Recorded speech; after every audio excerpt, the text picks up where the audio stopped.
No juzgues el día por la cosecha que has recogido, sino por las semillas que has plantado. Roberto Louis Stevenson. Súper bien, hecho. Eso nos pone a reflexionar un poco. Entonces, de acuerdo a lo que les había mencionado, el día de hoy pues vamos a ver acerca de cargas, de la última parte que nos falta acerca de cargas, y vamos a ver un tema interesante que se denomina líneas de influencia. Ya vamos a ver para qué sirven y para qué son necesarias. ¿Ya? De acuerdo a nuestro cronograma de actividades, y pues bueno, empecemos entonces. Nosotros la clase anterior habíamos hablado acerca de las diferentes cargas que se manejan en un puente, empezando por las más importantes que serían las cargas móviles, ¿no es cierto? Las cuales son cargas que nos ayudan a saber la resistencia que va a necesitar el puente debido a lo que son las cargas vivas que van a atravesar en él.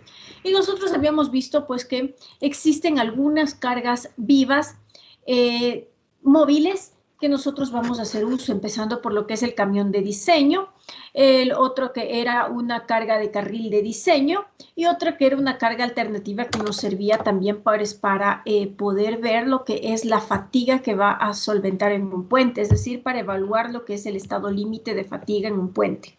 ¿Hecho? Eso es lo que nosotros habíamos visto hasta la clase anterior. Y pues bueno, también vimos, ¿no? Diferentes cargas que se utilicen en un puente, como son las cargas sardineles, las cargas de barandas, las cargas que pueden darse debido a las fuerzas de colisión de un puente, ¿sí? Pero tomando en cuenta, pues, ¿no es cierto?, que todas esas cargas van a depender del tipo de puente que yo tenga. También, por ejemplo, las cargas hidráulicas que también vimos, las cargas de viento, son todas estas cargas pues que van a depender del tipo de puente. Por ejemplo, la carga de viento, ¿cuándo yo utilizaba carga de viento? ¿Cuándo era necesario considerar las cargas de viento?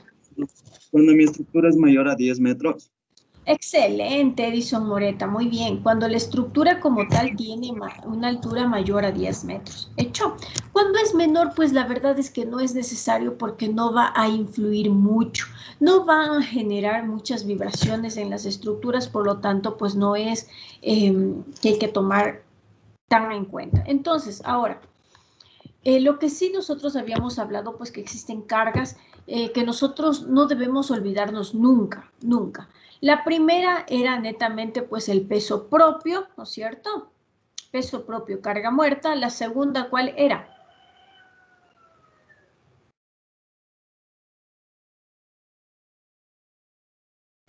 Eran tres cargas que yo le había dicho que no se debe olvidar, es nunca de los nunca de los nunca.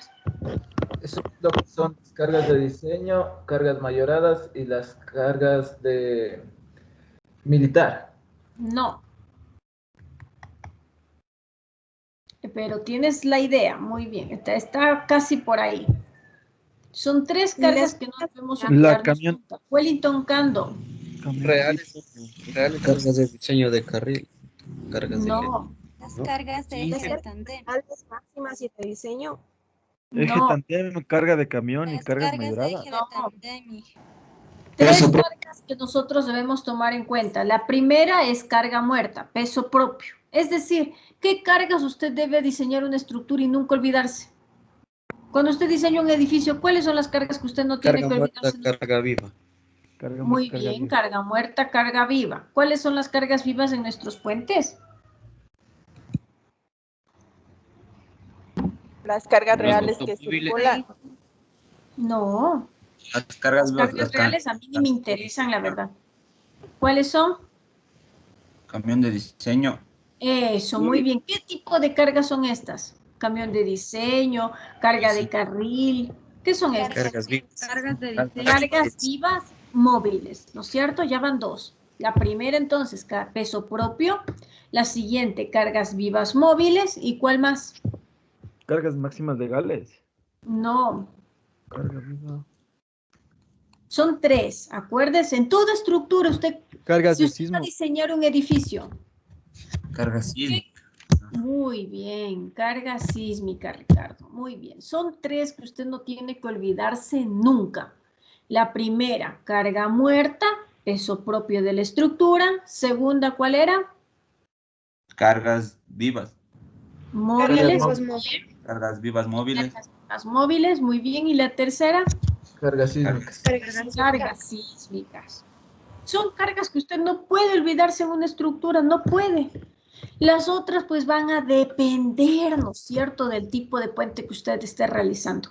Pero hay tres que usted no puede olvidarse, no puede realizar una estructura sin considerar esas cargas. ¿Hecho? ¿Ya? Y entonces eso es lo que nosotros ya habíamos hablado de ello, ¿no?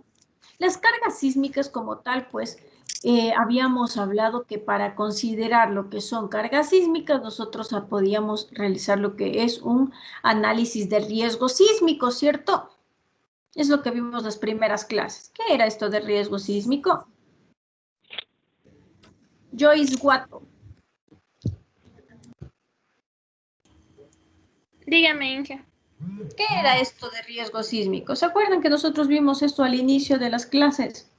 Cuando recién estábamos empezando. Sí, es la probabilidad de que las fuerzas sísmicas afecten a una estructura. Ya, muy bien. ¿Qué conllevaba riesgo sísmico? ¿Qué necesito yo tener para evaluar lo que es el riesgo sísmico? Brian Chicaiza. Disculpen, ¿puede repetirme? Por supuesto. ¿Qué conlleva el análisis de riesgo sísmico? El tipo de suelo. No, ¿qué más? ¿Qué necesito analizar para el riesgo sísmico? Las primeras clases, chicos. Vulnerabilidad sísmico y peligro sísmico. vulnerabilidad. Muy bien. Análisis de peligro sísmico y de vulnerabilidad sísmica. ¿Qué era vulnerabilidad sísmica? Ahora sí, ayúdeme. Dani Gutiérrez. Sí, Inge. Cuénteme. Vulnerabilidad sísmica era controlar lo que pasa en la estructura. Muy bien, excelente. ¿Y yo cómo controlo la vulnerabilidad sísmica? Mediante el diseño sismo resistente. Por ejemplo, sería aplicando la norma NEC, cumpliendo lo que dice la norma NEC. Excelente, Dani. Entonces, yo la vulnerabilidad sísmica la controlo en función del diseño estructural de cada uno de mis elementos, cumpliendo, ¿no es cierto?, cumpliendo con las normativas. Pero mucho ojo, vulnerabilidad sísmica no solamente es análisis, ¿no? Análisis y diseño estructural, sino que la vulnerabilidad sísmica también conlleva lo que es la parte de construcción. ¿Hecho? Si digamos que yo hice un análisis y un diseño excelente, pero si la construcción la hago mal, ¿ustedes creen que sirva de algo? No. No, pues no es cierto, no sirve de nada en realidad, ¿ya? Y es por eso, ¿no es cierto?, que hace falta, ¿no es cierto?, en una construcción, pues siempre un ingeniero, pues que esté a cargo revisando que se cumplan a cabalidad los planos estructurales. ¿Por qué? Porque los planos estructurales nos indican exactamente, no solo la cantidad de armadura, la cantidad o las dimensiones de las secciones que tenemos, sino que también nos indican netamente cómo van a ser los amarres, cómo van a ser los traslapes, cómo van a ser las uniones entre los diferentes elementos. ¿Hecho? Entonces, eso es lo que ayuda a que toda la estructura tenga un buen comportamiento, un comportamiento dúctil. ¿Ya? Entonces, eso es vulnerabilidad. No solamente controlar el análisis y diseño estructural, sino también controlar lo que es la vulnerabilidad, la construcción netamente de la estructura. ¿Hecho? Ahora bien, ¿y el peligro? ¿Qué era esto del peligro? Carlos Ponce. Vendrían a ser los efectos de la naturaleza en sí. Aparte. Eso, muy bien. La amenaza como tal, ¿no es cierto? La amenaza natural que nosotros tenemos, ¿ya? Y pues nosotros habíamos mencionado pues que en ese caso nosotros la verdad es que no podemos hacer es nada, literalmente. Lo único que podemos hacer es estudiarla para poder entender de qué forma se realizan los diferentes sismos, qué tipos de sismos se generan, qué tipos de fallas se generan, y con ello, pues a mí lo que me sirve como ingeniero estructural es el tipo de sismo que se genera en esa zona, qué aceleraciones tiene. ¿Por qué? Porque acuérdense pues que nosotros diseñamos en base a aceleraciones. Y eso es lo que nos ayuda, ¿no? La normativa, con el fin de que, de saber las diferentes aceleraciones que va a llegar una estructura. Ahora bien, algo interesante que nosotros debemos tomar en cuenta son dos cosas, ¿ya? La primera, nosotros generalmente hacemos o consideramos la fuerza sísmica a lo que es nivel horizontal. Ya de hecho, usted acuérdese, ¿no es cierto?, que tenemos tres ejes, eje X, eje Y y el eje Z. ¿Ya? Nosotros vamos a considerar pues que en el plano es en el eje X y el eje Y, ¿ya? En el plano. Y en elevación vamos a decir que es el eje Z, ¿hecho? ¿Estamos todos hasta ahí? Sí, Ya. Sí puede ver lo Sí, que escribo, ¿no es cierto? No, Inge. no, y esa parte no se ve. No se grafica nada.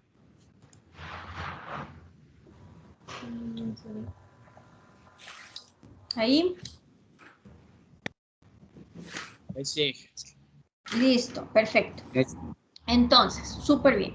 Entonces, lo que vamos a hacer ahora es analizar, ¿no es cierto?, que los efectos sísmicos que nosotros siempre estamos considerando no van a ser únicamente en el eje X, ni solo únicamente en el eje Y, sino que también nosotros debemos considerar los movimientos sísmicos que se generan en el eje Z.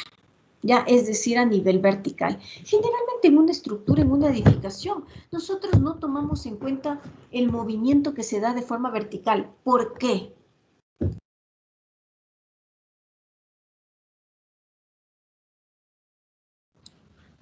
¿Puede repetir la pregunta, ingeniero, por favor? No tomamos en cuenta el vertical. Sí, ¿por qué no se toma generalmente en cuenta el sismo vertical?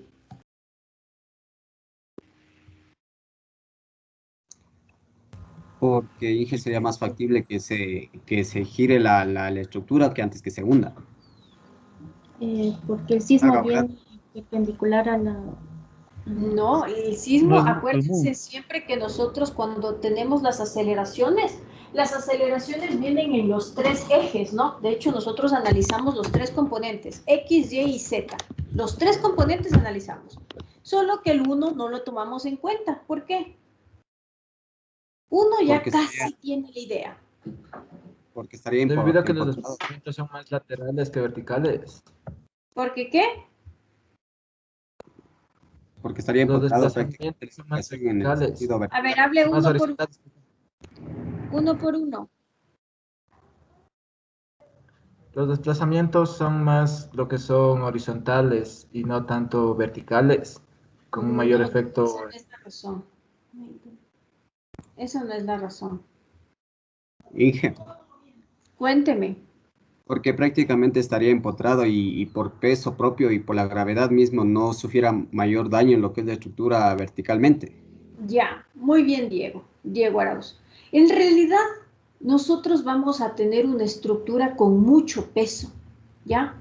Mucho peso. Y de paso eso tiene que ver mucho con los materiales que nosotros tengamos. ¿Eso qué significa? Que si nosotros tenemos materiales que no sean tan pesados, necesariamente yo tengo que considerar lo que el esfuerzo o la aceleración que se genera en sentido vertical. En sentido vertical. ¿Ya? Pero ¿qué es lo que pasa? Generalmente nuestras estructuras son bastante pesadas, pero no por ello nosotros tenemos que dejar a un lado, esas consideraciones. De hecho, cuando son estructuras bastante no útiles, sino de bastante importancia, necesitamos necesariamente considerar el efecto que se produce en sentido vertical. De hecho, usted cuando realiza las cimentaciones, ¿se acuerda un poquito de cimentación, de geotecnia? ¿Realiza o no realiza el control por asentamiento? Sí. Sí, ¿no es cierto? Ya, imagínense que ese control por asentamiento adicional, yo tengo una aceleración que hace que la estructura suba y baja, sube y baja, sube y baja. ¿Qué cree que le pasa a ese asentamiento? ¿Se amplifique un poco más o no? ¿Se amplificaría más? Claro, ¿no es cierto? Se generaría un asentamiento un poco más grande. Hecho. Pero ¿qué es lo que pasa? Y aquí viene en algo interesante también con las normativas como tal. Como se han dado cuenta, pues, ¿no es cierto? Que las aceleraciones en sentido vertical, generalmente de acuerdo a diferentes autores, diferentes investigadores, se ha determinado que el sismo vertical casi siempre son las 2/3 partes de un sismo horizontal. ¿Ya? 2/3 partes. Entonces, ¿qué significa esto? Ah, pues que generalmente la aceleración en sentido vertical es pequeña. ¿Ya? Es pequeña. Entonces, ¿qué es lo que pasa? Pues no le considera. ¿Ya? Y obviamente, pues esto tiene que ver, ¿no es cierto?, con el tipo de sismo que se tenga. ¿Estamos? Entonces, pero cuando nosotros tengamos una estructura importante, necesariamente usted tiene que hacer esta verificación en sentido vertical, ¿ya? Siempre, ¿ya? Y mucho más, como les digo, pues estructuras importantes, pues una estructura importante es un puente. Y es por ello que la normativa como tal nos establece que nosotros debemos realizar los efectos sísmicos para el 100% de nuestra fuerza sísmica en la dirección normal X y Y. Pero también debemos considerar el 30% de la fuerza sísmica en dirección perpendicular. ¿Qué significa esto? Ah, pues bueno, digamos que la fuerza sísmica en dirección horizontal yo tengo 100 toneladas. ¿Ya? 100 toneladas. En la fuerza vertical, fuerza sísmica con sentido vertical, ¿cuánto le voy a poner? 33.333. ¿Cuánto? ¿Cuánto es el 30% de 100 toneladas? 33.333. ¿Por qué 33? 30 nomás. 30 nomás. 30 toneladas. 100K. Hecho, ¿sí? ¿Qué significa esto? Ah, pues bueno, que sucede que si yo tengo mi estructurita, si yo tengo mi estructura, yo en este sentido voy a colocar, las 100 toneladas, en el sentido Y también voy a colocar las 100 toneladas y en sentido vertical voy a colocar 30 toneladas. ¿Estamos de acuerdo?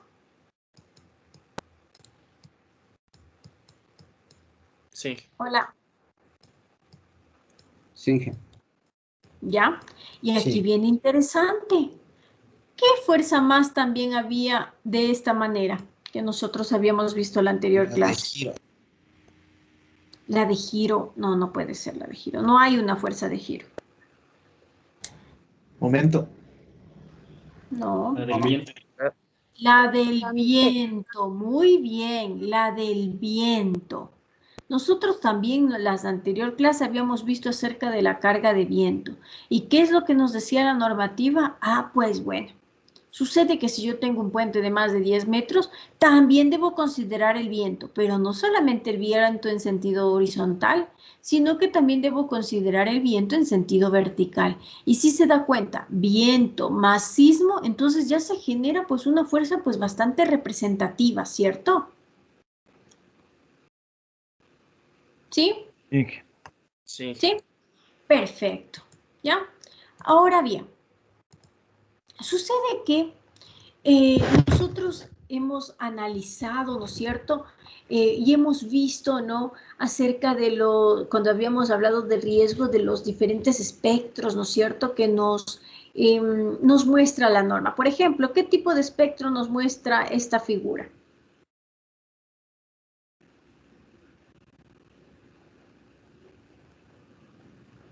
Ayúdeme respondiendo. En el PIR. En el PIR deck, ayúdeme respondiendo.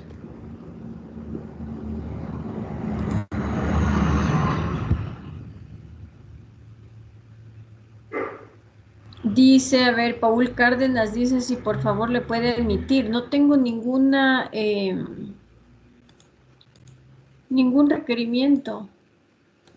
Ya avancé a ingresar, Inge. Muchas gracias. Ya, pues no tengo ningún requerimiento. Está todo listo.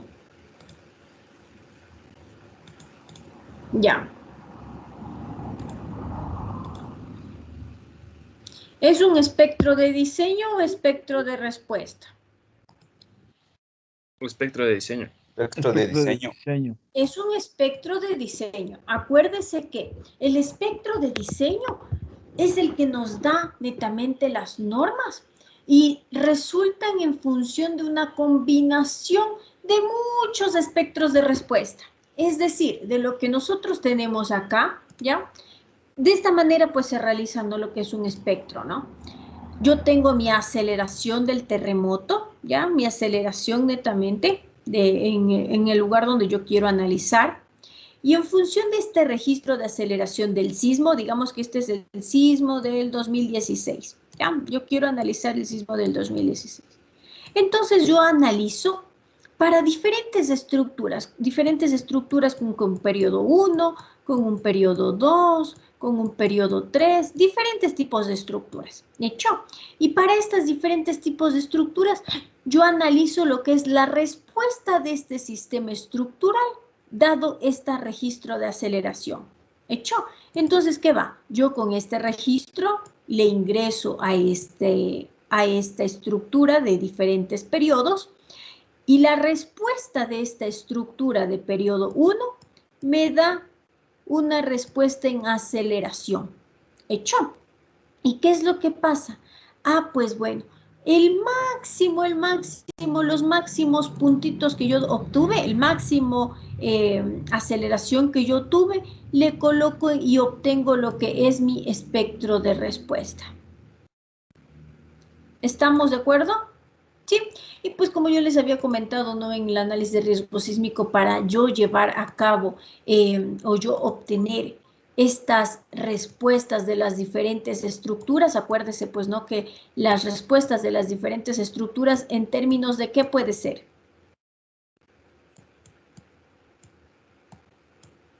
Aceleraciones. ¿Qué más? Desplazamientos. Desplazamientos, muy bien. ¿Qué más? Y velocidades. Y velocidades. ¿Hecho? Si mi respuesta es en aceleración, yo obtendré un espectro de respuesta de aceleración. ¿Estamos de acuerdo? Hola. Sí. Sí. Si yo obtengo la respuesta de mi estructura en velocidades, mi espectro de respuesta, ¿en qué términos va a ser? Velocidades. Velocidades. Velocidad. Si yo obtengo mi respuesta de la estructura en desplazamientos, en el espectro de respuesta, ¿en términos de qué voy a obtener?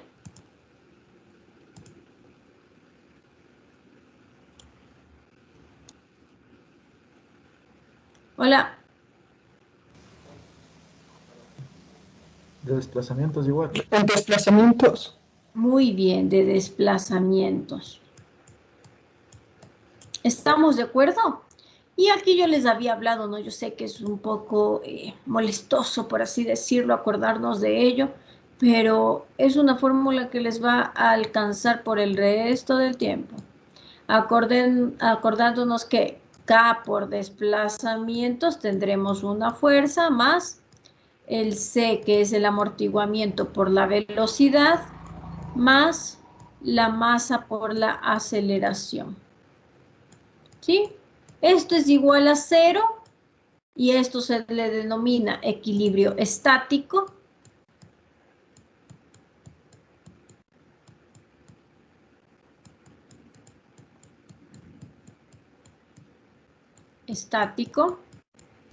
O yo también puedo tener lo que es la matriz de rigidez por el desplazamiento más el amortiguamiento por la velocidad, más la masa por la aceleración, que sea igual a una masa por la aceleración del suelo. Es decir, ¿qué aceleración del suelo? Ah, pues la que nosotros estamos analizando, esta de aquí. Este registro de aceleraciones del suelo. A esto de acá se le denomina equilibrio dinámico.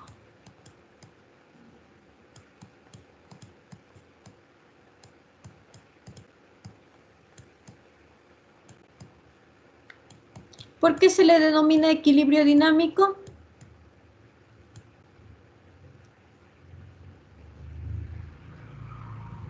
Por lo que toma en consideración la aceleración del suelo. Aceleración del suelo. ¿Por qué? Porque las fuerzas internas, todas las fuerzas internas, tienen que ser iguales a las fuerzas externas, ¿ya? Pero las fuerzas externas están en movimiento. Es decir, mi estructura también va a moverse. ¿Y qué significa? Pues que tiene que seguir habiendo equilibrio, pero en movimiento. Mientras la estructura se mueva, tiene que haber equilibrio. ¿Hecho? Y esto es lo que yo les había mencionado, pues que ustedes ya vieron en estructuras 1. ¿Ya? ¿Qué era esta acá? Matriz de rigidez. ¿Qué era? Desplazamientos. ¿Y esto para qué me sirve? Para conocer todas las fuerzas internas que va a tener mi estructura. Y con ello, con esto lo que yo tengo es para obtener los diferentes desplazamientos, velocidades o aceleraciones de la estructura. Es decir, yo voy a obtener desplazamientos, velocidades o aceleraciones en mi estructura, la que yo estoy analizando. ¿Estamos de acuerdo? Sí. Sí. Sí. Preguntas. Preguntas. Joseph, preguntas. Ninguna, Inge, todo está entendido. Listo. Ahora, a su vez, sucede que lo que nosotros habíamos hablado, ¿no es cierto?, de los diferentes espectros de respuesta, una vez que nosotros tengamos un espectro de respuesta dado un registro de aceleración, ya en un lugar, para obtener el espectro de diseño lo que hacen es obtener diferentes espectros de respuesta en un montón de lugares,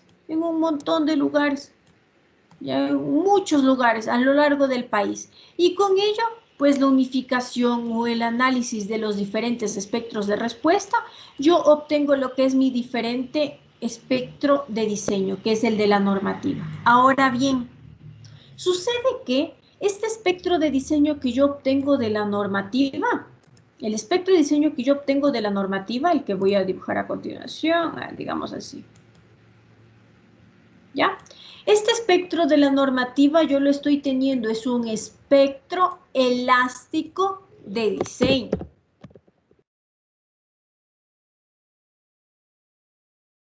¿Cierto? Ahora bien, ustedes han de haber escuchado acerca de un factor R.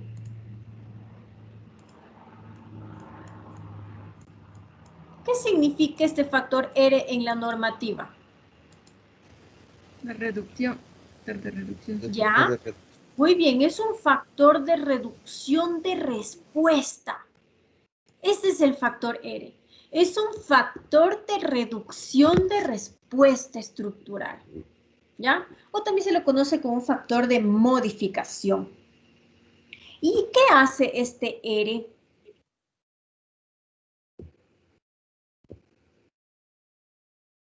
¿Qué sirve? ¿Para qué sirve? ¿Qué dice? Vamos analizándolo poco a poco, ¿ya? Con los edificios normalitos comunes y corrientes. ¿Cuáles son las consideraciones para usted escoger un R? Tipo de pórtico. Tipo de pórtico. Tipo de pórtico, hablarame con propiedad. ¿Qué tipo es? No ha de ser de pórtico, porque el momento que usted ya me dice pórtico, significa que me está hablando del sistema estructural. Tipo de sistema estructural. Ah, muy bien. Depende del tipo de sistema estructural. Hecho.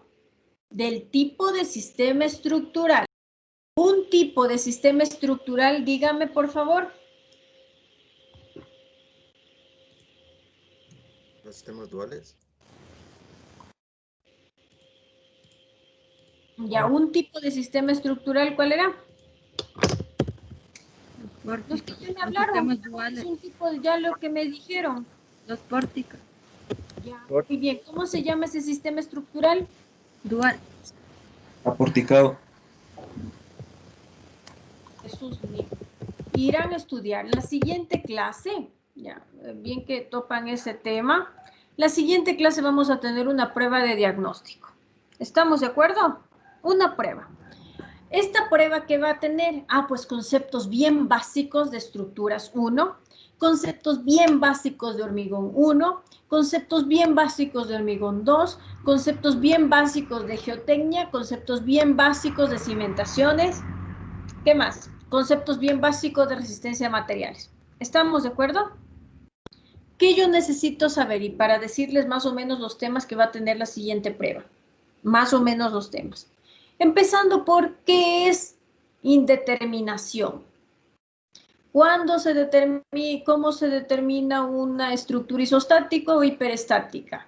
¿Qué es una estructura isostática? ¿Qué es una estructura hiperestática? ¿Ya? ¿Qué es sistema estructural? ¿Qué es configuración estructural? ¿Qué más? En cuestión de resistencia de materiales, ¿cuáles son las propiedades más importantes de los materiales? ¿Qué es ductilidad? ¿Qué es límite de fluencia? ¿Qué es la zona plástica? Que son temas que se supone que ustedes ya saben, ¿no es cierto? ¿O no? ¿O los temas que les estoy mencionando no han visto? Sí, pero ya es tiempo, sí. Sí, sí hemos visto. Muy bien, es tiempo, ¿no es cierto? Pero nos tenemos que ir acordándonos. ¿Por qué? Porque sucede que a medida que usted va avanzando, al menos eso es lo que se espera, ¿no? Que usted va, pues tiene que acordarse de lo que vio en el primer semestre. A lo que va al tercer semestre, pues se supone que usted ya tiene los conocimientos del primero y segundo. Y así sucesivamente. O sea, quiere decir que al momento que usted llega a décimo, se supone que usted ya tiene los conocimientos de noveno, octavo, séptimo, sexto, quinto, cuarto, ¿no es cierto? Pero los más importantes, ¿ya? Cosas que usted no puede olvidarse, ya que son cosas que usted en realidad no debe olvidarse nunca.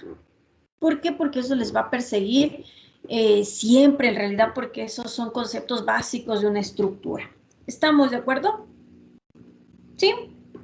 Ya, hecho. Entonces yo le pido de favor que para la siguiente clase pues venga revisando eso porque va a ser una prueba. Hecho, de esos temas que les estoy mencionando. Ya, ¿qué más? Por ejemplo, ¿cómo obtengo la capacidad de acorte de un elemento? ¿En función de qué está la capacidad de acorte de un elemento? ¿Cuáles son las fuerzas internas que tiene un elemento?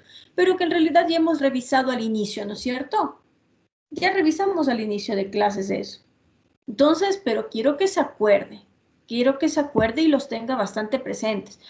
¿Cuáles son los tipos de apoyo? ¿Qué es un apoyo empotrado? ¿Qué es un apoyo fijo? ¿Qué es un apoyo móvil? ¿Hecho? ¿Estamos de acuerdo?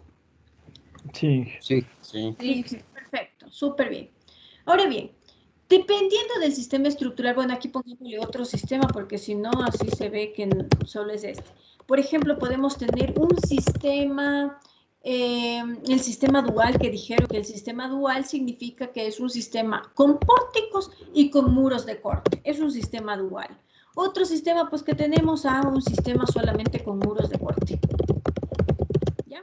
Y así pues tenemos algunos sistemas estructurales que aquí hay una interesante definición también porque el tipo de sistema estructural que nos considera la normativa en función de este R también va a depender del tipo de material que usted obtenga. ¿Por qué? Porque yo había hablado la primera clase que la resistencia de una estructura viene dada por dos propiedades. ¿Cuáles son estas dos propiedades? Sección y material. Excelente. Geometría y material. Ya la geometría netamente de sus dimensiones, de la estructura y del material que tenga. Entonces, ¿qué es lo que pasa? Sucede que el factor de modificación de respuesta de una estructura va a depender de la resistencia que vaya a tener el tipo de sistema estructural escogido. Y como nosotros sabemos pues que la resistencia viene dada también por el material, es por eso que la normativa diferencia si es un pórtico, por ejemplo, de hormigón armado o un pórtico de acero estructural. ¿Hecho? Ya. Ahora bien, ¿qué más hace o qué más toma en cuenta este factor de modificación de respuesta? ¿O qué hace? Ahorita vamos viendo en qué hace. Tipo de suelo. ¿Estás seguro que el factor de modificación de respuesta depende del tipo de suelo? También depende de la irregularidad de planta. No, no. El factor de modificación de respuesta solamente depende de la estructura. Solamente depende del tipo de sistema estructural, no depende de nada más. Cuando se va a la normativa, ¿qué ve? Y ya de una le sale el valorcito del R. ¿Qué nomás entra? ¿Con qué nomás datos entra?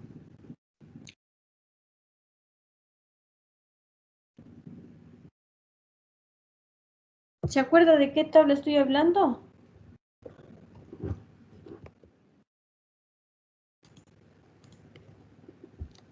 El tipo de pórtico. Resistente. Solo el tipo de sistema estructural. Pórtico especial, Solo el pórtico tipo de sistema estructural yo tengo que tomar en cuenta para el factor de modificación de respuesta. ¿Por qué? Porque justamente, y por eso les pongo en esta diapositiva, porque es un factor de modificación de respuesta. Esto de aquí que yo les había señalado, ¿qué es? La respuesta de la estructura, ¿no es cierto? Sí. Hola. La respuesta de la estructura. Entonces, ¿de quién va a depender? Ah, pues solo depende de la estructura como tal, del periodo que tenga la estructura, y el periodo pues va a depender de la masa que yo tenga en mi estructura y de la rigidez que tenga la estructura. De eso depende el periodo, ¿no es cierto? El periodo depende de la masa y depende de la rigidez como tal. ¿Hecho? Entonces, ¿qué es lo que pasa? La masa, pues bueno, es el peso que tenga la estructura, y la rigidez, pues también va a depender netamente de los materiales que yo tenga. Entonces, al momento que yo digo depende, es un factor de respuesta, depende única y exclusivamente de la estructura que estoy analizando, de nada más, de nada más. ¿Y cuál es la pregunta aquí? Yo le pregunté es, ¿qué hace? ¿Qué hace este factor de modificación? Sucede que lo que me está haciendo, ¿mande? Reduce el espectro. Exactamente. Reduce el espectro. Es un factor de modificación de reducción de respuesta. Es un factor de modificación de reducción de respuesta de la estructura. Entonces, ¿qué es lo que me dice? ¿No es cierto que este espectro de diseño pues es obtenido en función de un espectro de respuesta?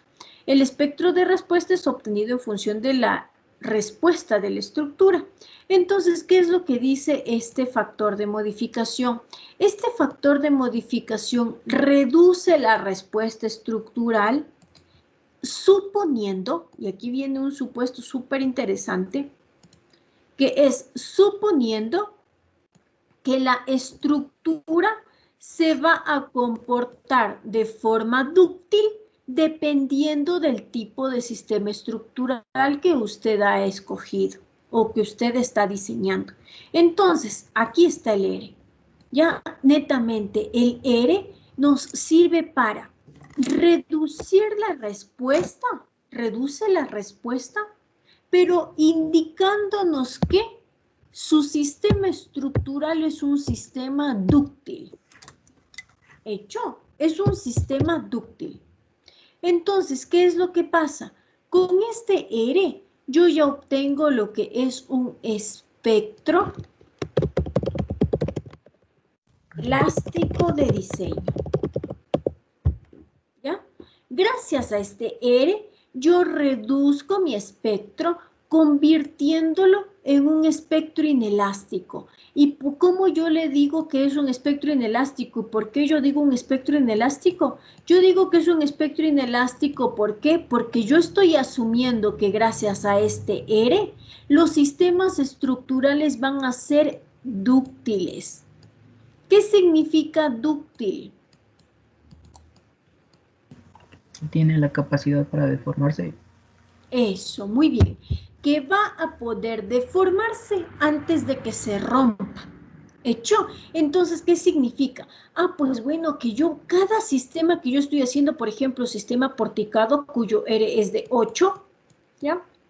Yo estoy diciendo que le voy a reducir a mi espectro 8 veces. Pues imagínense, le reduzco a mi espectro 8 veces.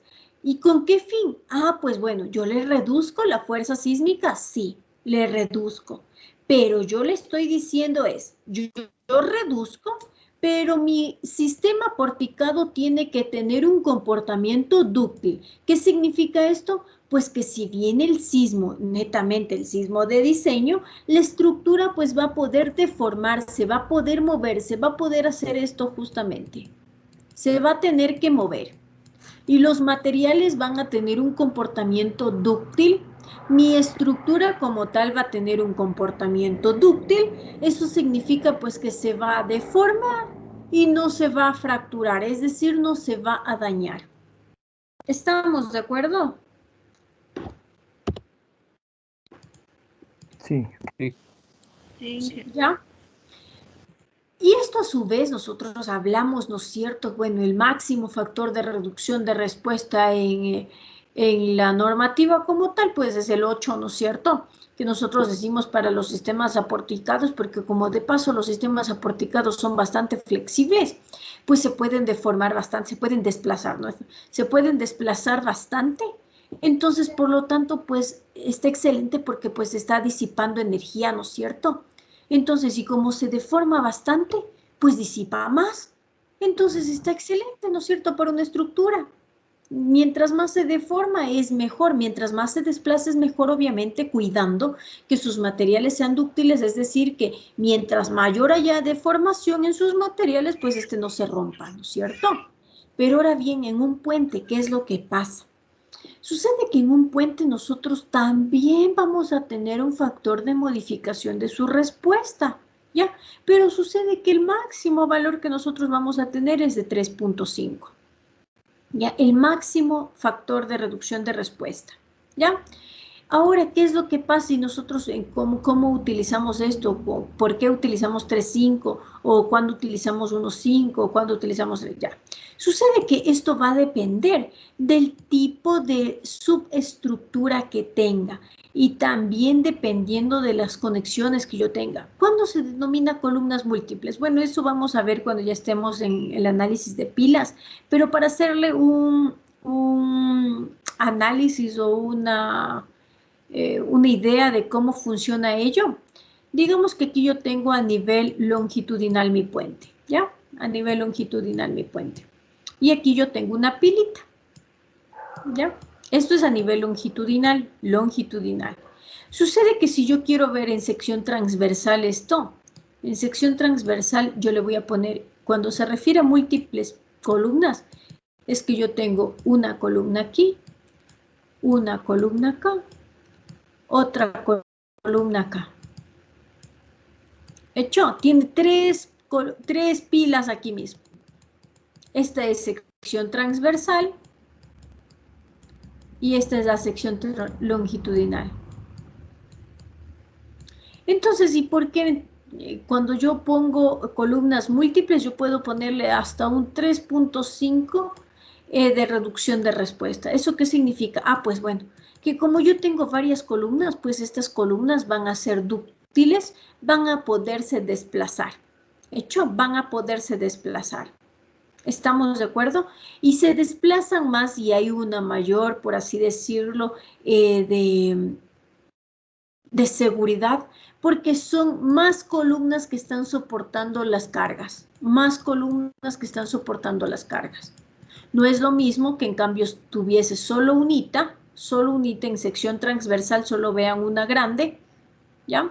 Que vean muchas con el fin de pues tener un poco más de redundancia y un poco más de seguridad. ¿Estamos de acuerdo? Sí. ¿Ya? Ahora bien, la importancia. Sucede que la estructura como tal, en nuestra normativa pues no le diferencia entre estructura, entre un puente crítico, un puente esencial u otros. Generalmente en nuestra normativa lo que nos dice es, dependiendo del tipo de puente, por ejemplo, si es un puente urbano totalmente, es un puente esencial, ¿ya?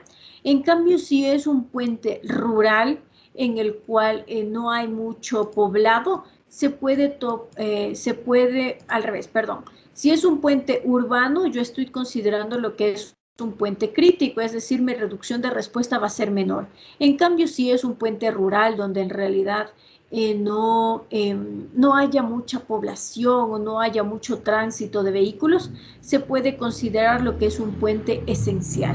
¿Estamos? Y si yo considero un puente esencial, si usted se da cuenta, es mayor reducción de respuesta. Aquí viene una pregunta. ¿A mayor reducción de respuesta, mayor o menor aceleración? A mayor reducción de respuesta, factor de reducción de respuesta, mayor o menor aceleración. Kevin Castro.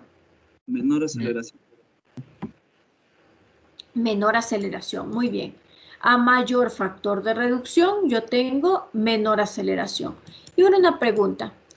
¿Qué significa, de lo que habíamos estado hablando, qué significa que el factor de reducción de respuesta sea más grande? ¿Qué significa que el factor de reducción de respuesta sea más grande? Vamos viendo. Que nuestra construcción es menos dúctil, lo que puede disipar menos energía. Ya, muy bien, eso, excelente, Walter Cárdenas. Súper bien. En realidad, si yo tengo un factor de reducción pues cada vez más grande, si yo tengo un factor de reducción más grande, significa que mi estructura es más dúctil. Mientras mayor mi factor de reducción de respuesta, la estructura es más dúctil. Si yo tengo un menor factor de reducción de respuesta, significa que las aceleraciones, yo no las estoy reduciendo tanto, ¿no? Yo le estoy diciendo cuidado porque puede ser que no se deforme, puede ser que no disipe mucha energía. ¿Estamos de acuerdo? Sí. Listo. Ahora bien, sucede que dentro de lo que es estos efectos sísmicos, aquí voy a hacer como un pare muy puntual porque esto hemos de ver en lo que son dispositivos de apoyo, pero deben saber que cuando nosotros consideramos lo que son los efectos sísmicos, los elementos que están diseñados para disipar energía en un puente son las columnas, ya las pilas, ya los estribos. Esos son los elementos que están diseñados para ello, ¿ya? Y es por esta razón que en realidad nosotros lo que hacemos es colocar dispositivos, ¿no?, que nos ayudan a mejorar el comportamiento sísmico de la estructura. Principalmente hay dos tipos de protección. Se denominan sistemas de protección pasiva, ¿ya? ¿Por qué pasiva? Ah, pues bueno, se denomina pasiva porque funciona una vez que está pasando el sismo, ya funciona una vez que ya está ocurriendo el sismo, ahí empiezan a funcionar. En cambio, existen lo que son sistemas de protección activa, pues son muy pocos, que es como que todo el tiempo está funcionando, todo el tiempo está protegiendo sin que antes esté ocurriendo el sismo. Hecho, pero son mucho más caros, es por eso que la gente pues opta, ¿no?, por los sistemas de protección pasiva, ¿ya? Ahora bien, existen dos principales, ¿no?, en los puentes. El primero, pues, son los famosos aisladores sísmicos, ¿ya? Estos aisladores sísmicos se colocan entre la infraestructura y la superestructura. se colocan entre la infraestructura y la superestructura. Es decir, yo tengo aquí mi viguita donde va a estar mi puente, ¿no es cierto? ¿Ya? Aquí yo tengo un estribo, aquí yo tengo el otro estribo y aquí yo tengo mi pila. ¿Ya? En este espacio de aquí se colocan los aisladores y los disipadores, los sistemas de protección pasiva, en este espacio. ¿Con el fin de qué? Bueno, se colocan en este espacio con el fin de que todas las aceleraciones que esté sufriendo la estructura, con todas las aceleraciones que esté sufriendo la estructura, no lleguen a la parte de la superestructura, es decir, no lleguen al puente como tal, no lleguen a la viga como tal. ¿Estamos de acuerdo? Sí. ¿Ya? Sí. Otra cosa, y aquí como les menciono, ¿no? En realidad son sistemas de protección pasiva, porque me ayudan en cierta manera a controlar los efectos sísmicos y cada uno pues tiene su función. Por ejemplo, los aisladores sísmicos lo que hacen es aumentar el periodo de vibración de la estructura, ¿ya? Aumentar el periodo de vibración de la estructura. Aumentan el periodo de vibración de la estructura. Una pregunta. Si aumentan el periodo de vibración de la estructura, ¿qué pasa? ¿Qué estaría pasando?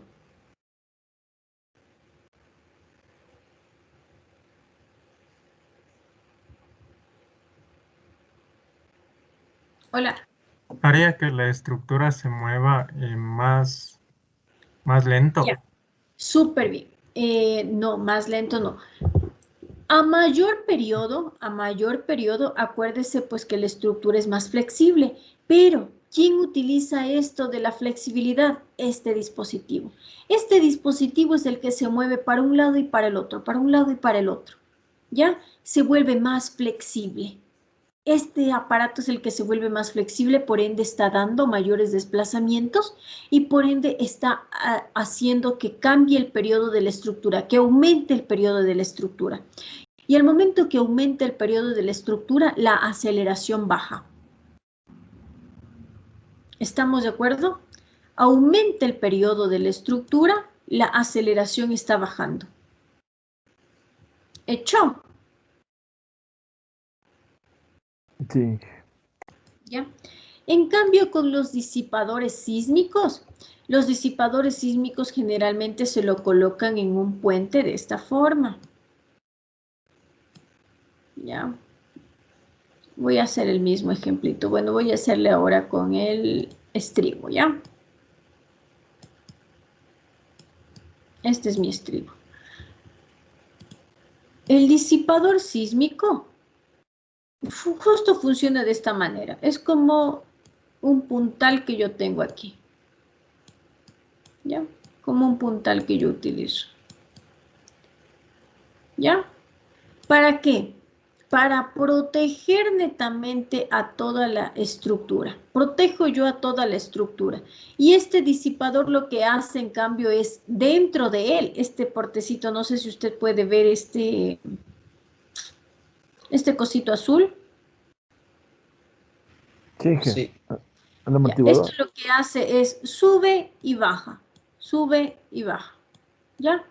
Y con ello pues va disipando la energía. ¿Es hecho? ¿Y qué es lo que está haciendo ¿Puede al repetir un momento? ratito eso, por favor? Perdón. ¿Puede repetir esa última partecita, por favor? Que están aquí ubicados los disipadores sísmicos. De esta manera están ubicados los disipadores, ¿ya? Y lo que hacen los disipadores es aumentar, en cambio, el amortiguamiento. Usted debe saber que todo espectro de diseño que nosotros vemos en la norma, pues tiene un amortiguamiento del 5%, ¿ya? ¿Qué es esto del amortiguamiento? Nosotros cuando vimos la formulita, ¿cierto?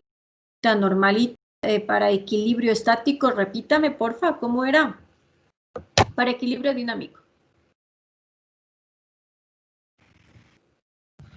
K por D más K por C D por B más CB más M por A es igual a M por AG. Más C por B más M por A igual Es a igual M por A. M por M AG. por A. Así es. Esto es mi aceleración. Listo. ¿Qué era la K? La matriz de rigidez. Matriz de rigidez, sí. La matriz de rigidez. ¿Qué era de? Desplazamiento. La C.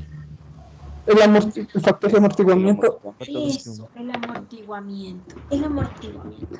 Y sucede que en esta partecita, como le digo, para obtener la respuesta, generalmente se conoce de acuerdo a diferentes investigaciones, se sabe pues que el amortiguamiento de toda estructura es el 5%. Y es por eso que las normativas como tal utilizan el 5% de amortiguamiento. Hecho.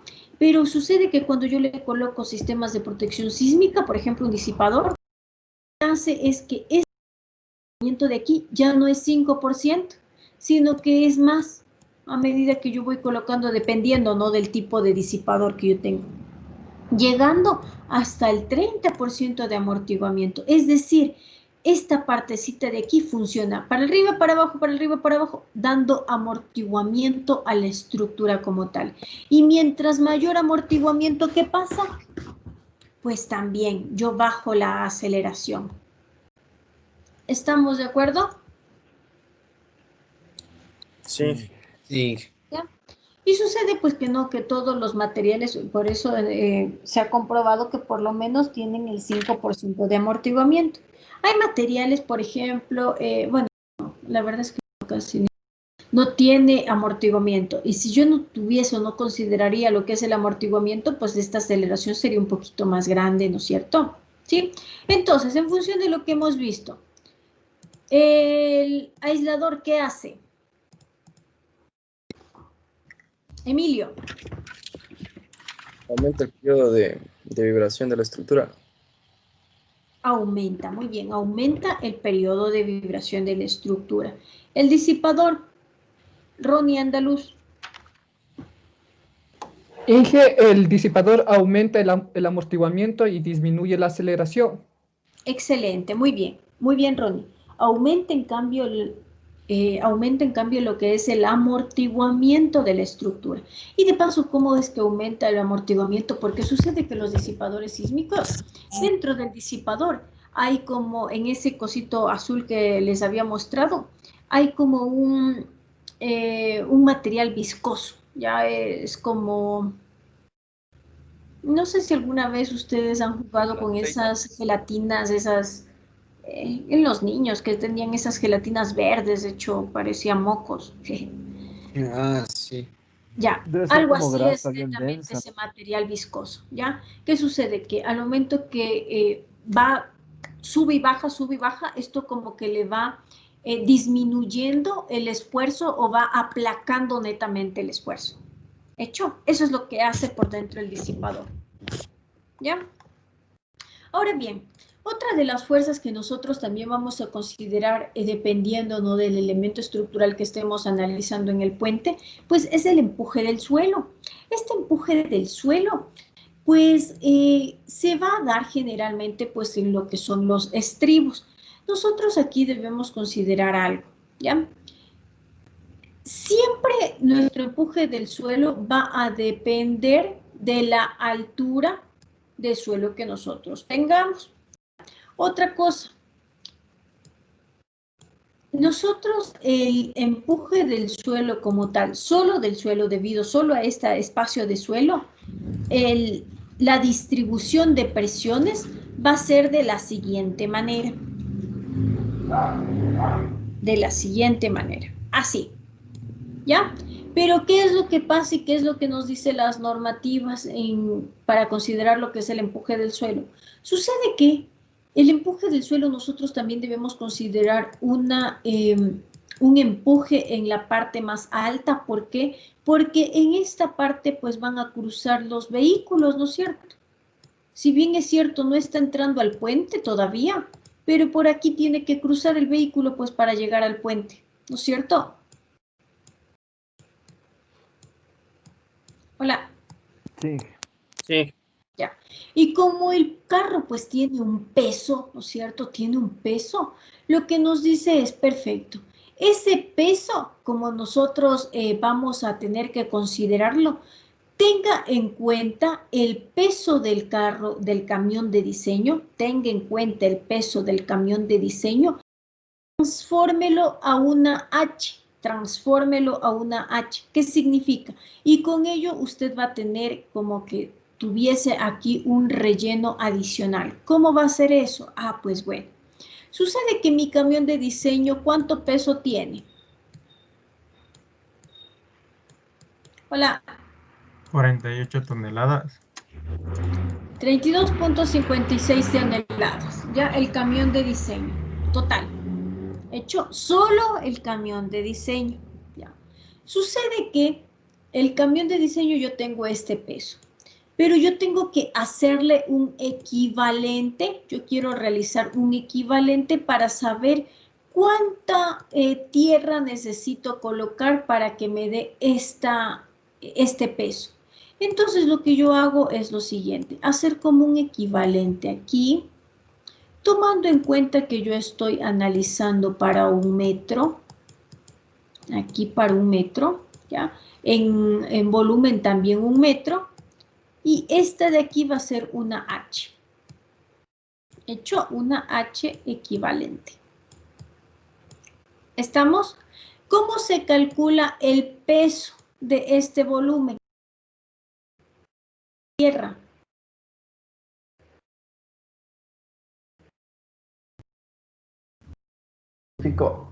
¿Qué más?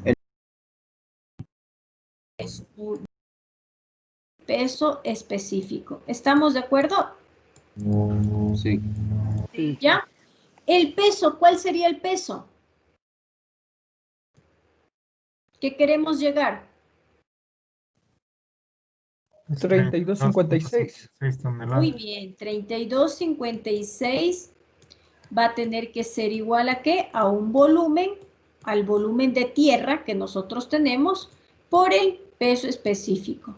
¿Peso específico de quién? Del suelo. El suelo. Del suelo, excelente, muy bien. Ahora bien, para sacar este volumen, ¿cómo es volumen? Volumen es igual a ¿qué? Base por Altura. Por profundidad. Muy bien. Por La profundidad. O el espesor. Por el espesor. ¿Cuánto espesor? 1. ¿Hecho? Hola. Sí, Inge. Sí, Inge. Ya, perfecto. ¿De aquí qué es lo que hago? Ah, pues perfecto, yo reemplazo. 32.56 es igual ¿a qué? A H equivalente por peso específico. ¿Estamos de acuerdo? Y aquí despejo mi H equivalente. Hola. Sí, Inge. Sí, Inge. H equivalente va a ser igual al peso del camión de diseño. Mande.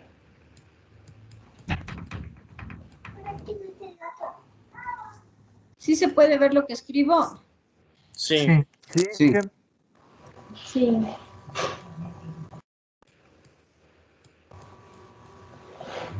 ¿Estamos de acuerdo? Podría repetir, Inge. La verdad es que se me entrecortó a mí. Ya. No sé si ya lo tomé. Tiene que revisar las clases, ¿no? Tiene que revisar las grabaciones. ¿Ya? Ahora bien, una vez que usted ya tenga el H equivalente, ¿cómo calcula la presión? Ah, pues esto usted ya sabe desde que estaba chiquito. ¿Cómo saca usted la presión del suelo? La presión del suelo va a ser igual a ¿qué?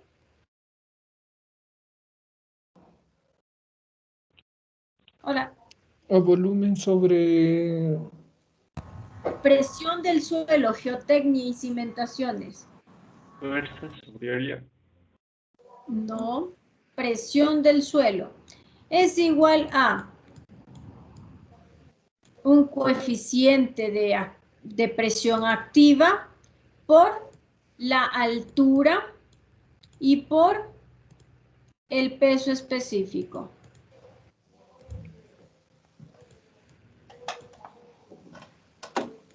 Esto es la presión del suelo. La presión del suelo. Ahora bien, lo que me está diciendo, esta es la presión del suelo cuando yo tengo en profundidad, netamente. Entonces, esta H que usted ve aquí va a ser igual a esta H. ¿Hecho? Esta presión de coeficiente activo pues va a depender en cambio del ángulo de fricción del suelo. Del ángulo de fricción del suelo. No voy a entrar mucho a detalle porque usted esto va a revisar en geotecnia y cimentaciones. ¿Ya? Pero ahora bien, sucede que sí se da cuenta que solo la presión de distribución del suelo es solamente por esta, es con esta distribución y no tengo nada acá arriba. Ahora bien, lo que me dice la normativa es no se olvide que usted debe considerar el camión porque va a cruzar algún camión por ahí, ¿no es cierto? Hola. Sí. Sí. Entonces, ¿qué es lo que pasa? Hipotéticamente, es como que yo tuviese aquí una montañita de tierra, ¿ya? Una montaña de tierra. ¿Qué altura? Ah, pues la altura que aquí calculé, la altura equivalente. ¿Hecho? Sí. ¿Ya? La presión de esta, ¿cómo sería? La presión en este punto de aquí, en este punto 1. ¿Cómo sería? Cuénteme. Un coeficiente activo por La altura equivalente. Muy bien, por la altura equivalente. ¿Por qué más? Peso específico. Peso específico. Peso específico. Muy bien. Hecho por peso específico. Y esta es la presión que yo voy a tener en este punto. ¿Estamos de acuerdo? Esta es la presión que yo tengo en este punto y todo este punto, porque si usted se da cuenta, es rectangular como tal. Es totalmente rectangular. La misma presión que tengo aquí en este punto 1, voy a tener en este punto 2, en este espacio azul, ¿no? En este espacio azul. ¿Hecho? Entonces, por lo tanto, aquí abajo, yo voy a tener la presión de este punto más la presión que me genera toda esta altura más grande. ¿Estamos de acuerdo?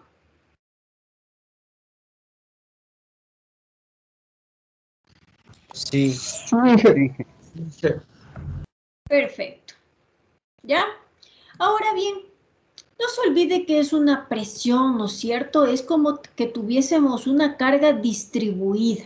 Ya es una carga distribuida. Si yo le quisiera realizar a esta carga distribuida carga puntual, ¿qué hago? Calculo el área. Muy bien, ¿el área de qué? Trapecio. Del trapecio. Eso, muy bien, del trapecio. Entonces, ¿qué significa?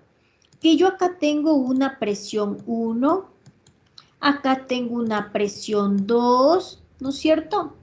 ¿Sí? Y tengo toda esta altura. Entonces, ¿yo qué hago para calcular esta E? Ah, pues como bien dicen los compañeros, sacar el área de esto. Si yo le quiero hacer carga puntual, yo le tengo que sacar el área y multiplicar netamente por su brazo de palanca. ¿Hecho? ¿Con el fin de qué? Con el fin de saber sus momentos, el momento que ocasiona esta carga puntual. ¿Estamos de acuerdo? Sí. Sí.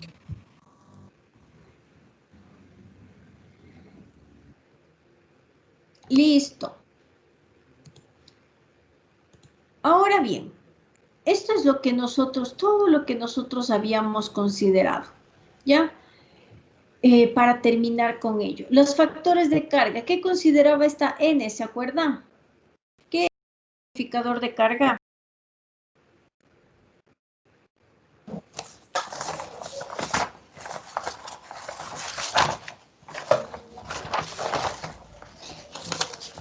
El factor relacionado con la ductilidad, la redundancia y la importancia operativa. Excelente, súper bien. Ya, coloque. Pero no tenía que haber avisado.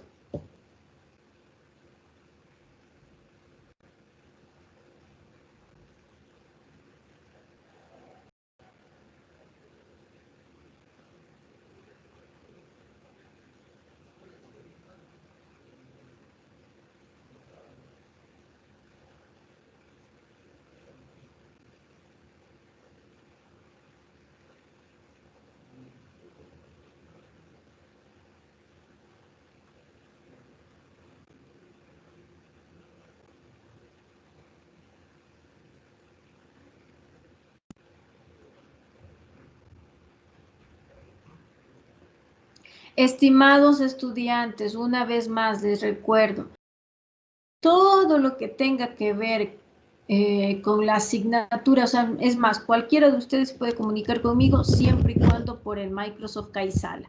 Microsoft Kaisala, ¿estamos de acuerdo?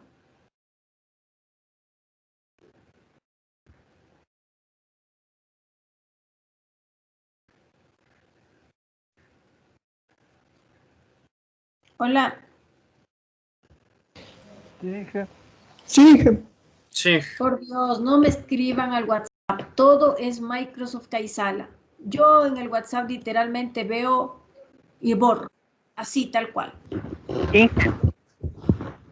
Todo en el Microsoft Kaisala. Cuénteme. Yo le había escrito al Kaisala. No sé ¿Ya? si vería. Porque no, yo le escribía. Ahorita estoy en clases, pues, mi estimado. Ahorita No, no. hace 2 días. Siempre les respondo, chicos. Yo siempre les respondo al Kaisala. Yo también escribí Inge, pero igual no creo que había visto. Yo les respondo. Escriban en el grupo. ¿Escribieron en el grupo? ¿Escribieron en el grupo? No, Inge, yo creo que lo escribí. Ya. Jesús, les pido de favor esto, ¿por qué? Porque ustedes deben entender pues que no son el único paralelo, ¿no es cierto? Entonces, muchos mensajes, pues yo me confundo literalmente y me olvido. Ya, entonces siempre escriben el grupo, yo al menos en el grupo trato de escribirles a toditos, ¿ya? Cuando no me escriben, pues ahí ya me olvido, literalmente me olvido. A ver, les pido de favor, pero siempre al grupo, por favor. Ya le voy a ver, Diego. Lo de la asistencia me dice. Sí, Inge, muchas gracias. Ya, hecho. La próxima, por favor, al grupo, ¿sí? No se preocupe si es algo puntual, no se preocupe, siempre al grupo, ¿hecho? ¿Ya? Muy bien. Ahora bien, nosotros habíamos hablado, ¿no?, de los diferentes estados límites, pues, que tiene la estructura, ¿ya? Los estados límites de servicio, el estado límite de resistencia, estado límite de fatiga, estado límite de evento extremo. Ahora bien, sucede que la normativa como tal nos ayuda y nos establece diferentes factores de carga para diferentes combinaciones de resistencia, diferentes combinaciones de evento extremo y diferentes combinaciones de servicio y diferentes combinaciones de fatiga. ¿Hecho? En función de ello, pues nos establece los diferentes factores de carga para cada combinación de carga. ¿Ya? Haga de cuenta, por ejemplo, para resistencia 1, ¿ya? Ahí viene la siguiente tabla. Para resistencia 1 yo tengo, para el estado límite de resistencia, yo tengo la siguiente combinación de carga. ¿Qué significa esto? Ah, pues bueno, que yo voy a tener que colocar 1,75 por carga viva, yo voy a tener que colocar el FIPE, que ya les pongo la siguiente tabla, cómo se considera los FIPE, dependiendo de los factores que yo considere. Por ejemplo, para las superficies de rodamiento pueden ser 1,50, para los pesos propios puede ser 1,25, ¿hecho? Y en función de ello, pues yo puedo obtener mis combinaciones de carga. Ahora, si usted se da cuenta aquí, por ejemplo, para resistencia yo tengo combinación 1, combinación 2, combinación 3, combinación 4. ¿Qué significa? ¿Para qué nos servía el estado límite de resistencia? Para evaluar la capacidad de la estructura. ¿Qué hacía con el estado límite de resistencia? Determinaba fuerzas. Diseño para un sismo de...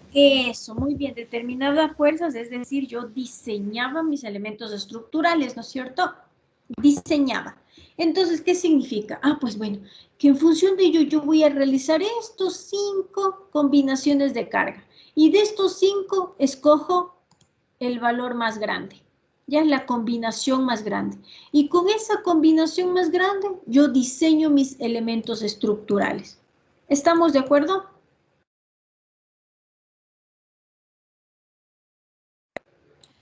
Sí. Sí. Sí, ¿qué? Ahora bien, Sí. ¿para qué nos servía, por ejemplo, el estado límite de fatiga?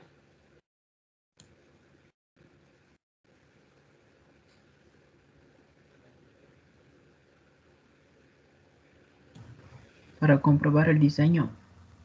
Ya, muy bien. El diseño para comprobar netamente mis elementos estructurales a la fatiga. Yo compruebo. Yo compruebo. ¿Cómo compruebo? Ah, pues con esta combinación. ¿Estamos de acuerdo?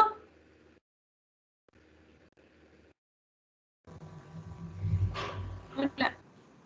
Sí. Sí. El estado límite de servicio. ¿Para qué me servía el estado límite de servicio?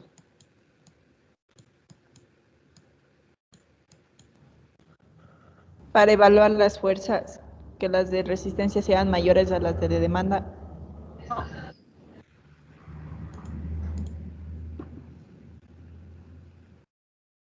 ¿Para qué servía el estado límite de servicio? Diego Vázquez. Diseñar los elementos. Exacto, Inge. El estado límite de servicio era que diseñamos los elementos dependiendo de las cargas que vamos a tener. No. Para las fuerzas y sus elementos estructurales. ¿Cómo? Para comprobar la serviciabilidad de los elementos estructurales. Eso, ahí sí, muy bien. Para comprobar serviciabilidad, ¿eso qué significa? Para obtener los desplazamientos y deflexiones. Eso es serviciabilidad.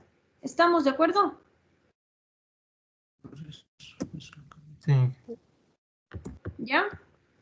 Entonces, ¿qué significa? Que con el estado límite de servicio, con la combinación 1, con la combinación 2, con la combinación 3, yo compruebo y veo el mayor desplazamiento que voy a tener. ¿Hecho? Y de paso, si ustedes observan, en realidad la mayoría de sus factores, pues es 1, 1, 1. En casos muy... por eso son combinaciones, ¿no? En combinaciones bastante favorables, pues tiene 1,30 lo que es la carga viva. Ya, al grupo netamente de lo que es la carga viva. ¿Hecho?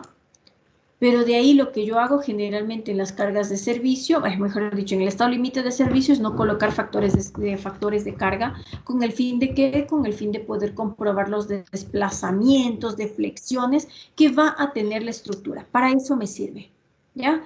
Para comprobar desplazamientos de mi estructura, comprobar netamente deflexiones que tiene la estructura. ¿Hecho? Hola. Sí. Preguntas hasta aquí.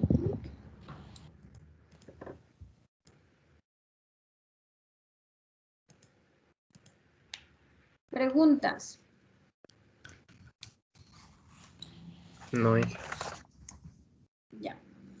Bueno, en este momento párese, estírese, porque la clase que viene un minuto va a ser más cortita, pero es un pelín estresante. Así que párese, estírese, le quiero ver, vaya. Yasmina, Jenny, le quiero ver, no apague la cámara, Marlon. Le quiero ver, Jenny Manzano. Edgar Topanta, parece Diego, parece Javier Olivo, parece Jennifer. Parece más Jenny.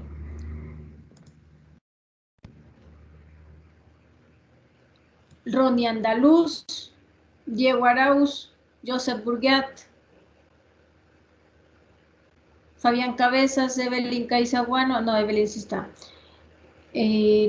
Wellington Cando, respire, tópese los pies, estírese para arriba.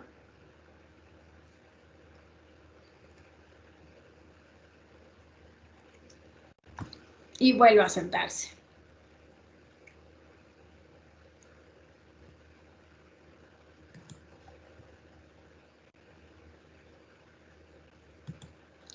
Vamos viendo. ¿Ya? ¿Se nos quitó un poco la pereza un poco?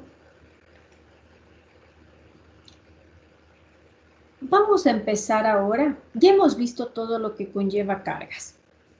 Ya sabemos cómo hacemos las combinaciones de carga. ¿Ya?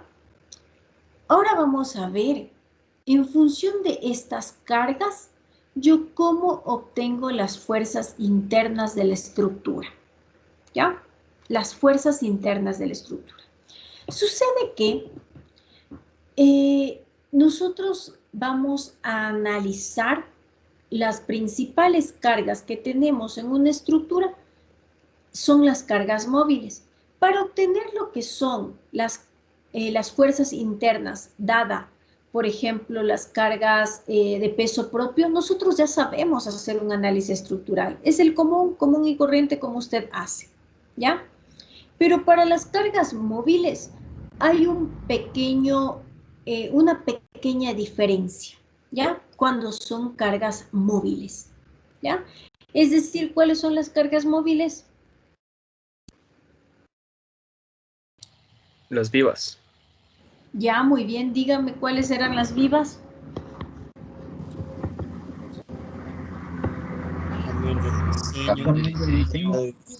Emilio, ¿qué pasó?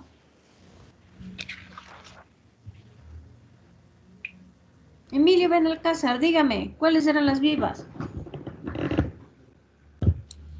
Las de diseño. Ya, dígame, ¿cuáles eran estas de diseño? A ver.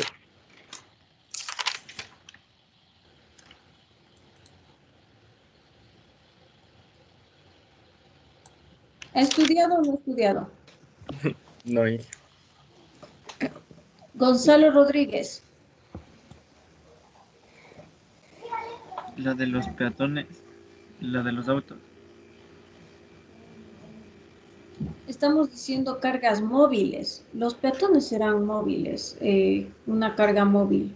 Es una carga viva, sí, pero no es una carga como tal móvil, le denominamos de acuerdo a lo que es el carro. ¿Cuáles eran estas para cargas vivas? Las dadas por la norma y van en función de en qué se va a usar el Camión de diseño. A ver, dígame, Ricardo Panimbosa. El camión de diseño, el tándem y la carga de carril. Esas mismas, muy bien, Ricardo. Jesús Santo. Recién estamos acabando de ver. Esas son las cargas netamente que yo tengo de diseño, las cargas móviles de diseño, las cargas vivas que yo voy a tener en la estructura, ¿ya? Como le menciono, en realidad las cargas estáticas no generan un problema para el análisis estructural, porque usted ya lo sabe. Puede hacer por fuerzas, puede hacer para calcular las fuerzas internas, ya puede ser por fuerzas, puede utilizar la matriz de rigidez, puede utilizar lo que usted quiera para obtener las fuerzas internas por cargas estáticas. Ya la común que ustedes utilizan pues es la sumatoria de fuerzas, ¿no es cierto? Sumatoria de fuerzas igual a 0. Es lo que ustedes hacen para calcular la sumatoria, las cargas internas, ¿no es cierto? ¿Sí? Ahora bien, sucede que para el cálculo de las cargas móviles, las cargas dadas netamente por los vehículos, nosotros vamos a hacer uso de lo que se llaman líneas de influencia. ¿Qué son estas de las líneas de influencia? Las líneas de influencia es un diagrama que nos sirve de un método gráfico que en las ordenadas nos muestran la magnitud máxima que va a generar como fuerza interna esa carga. ¿Hecho? Repito de nuevo.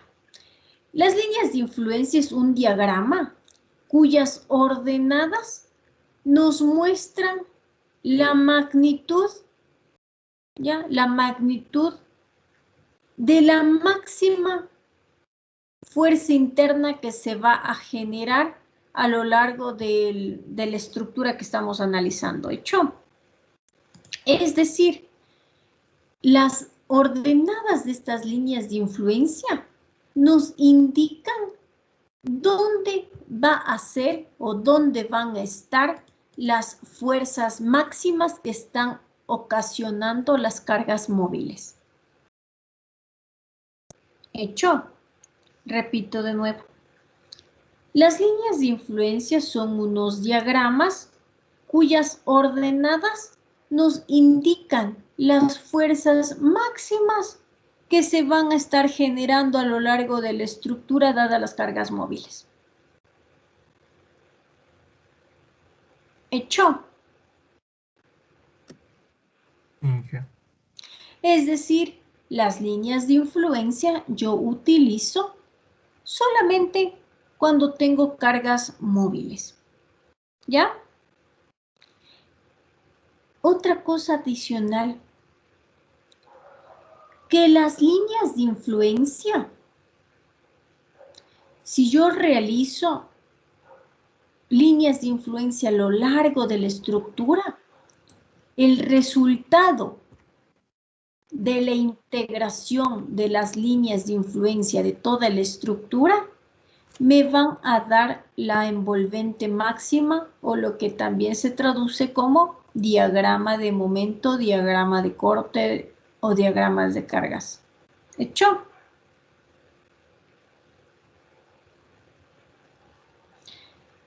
Las líneas de influencia yo las utilizo para que me indiquen dónde tienen que estar las cargas para que me generen las máximas fuerzas. ¿Hecho? Para eso me sirve.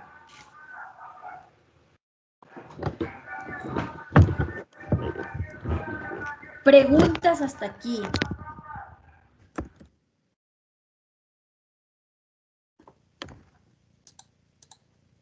Preguntas hasta aquí. Lo interesante de estas líneas de influencia es que son fáciles de construir y son bastante gráficas, ¿ya? Es decir, yo graficando mi línea de influencia, yo ya puedo determinar dónde tengo que ubicar mi carga para que me generen las máximas fuerzas. Yo solamente realizando la línea de influencia. ¿Ya? ¿Dónde tengo que ubicar mi carga móvil para que me dé la máxima fuerza? Es decir, digamos que yo aquí tengo justamente mi puente, ¿no? Yo para saber cómo voy a diseñar mis elementos estructurales, yo necesito, pues, ¿no es cierto?, saber cuánto es lo máximo que se produce aquí, cuánto es lo máximo que se produce aquí, cuánto es lo máximo que se produce aquí, aquí, aquí, aquí, en todos los puntos a lo largo de mi estructura. ¿Hecho?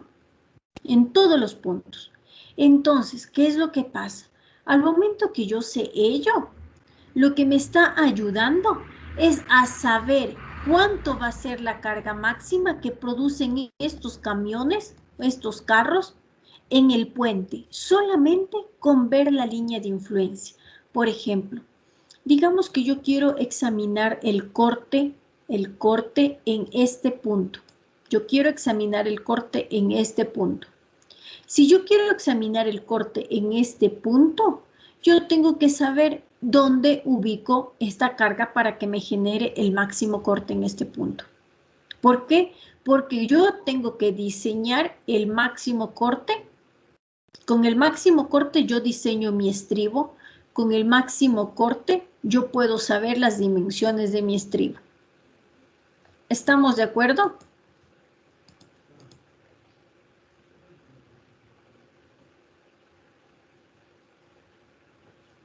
¿Todos, todos?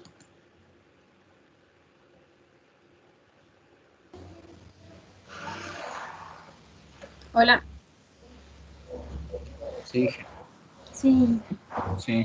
Ahora bien, sucede que existen líneas de influencia cuantitativas y cualitativas. Estas líneas de influencia cualitativas son líneas de influencia gráficas totalmente, es decir, con que yo me puedo dar cuenta de dónde puedo yo ubicar mi máxima carga, pero solamente de forma visual. hecho de forma visual. En cambio, líneas de influencia cuantitativas significa que yo voy a calcular los valores de cada línea de influencia para saber dónde puedo ubicar la carga. ¿Ya?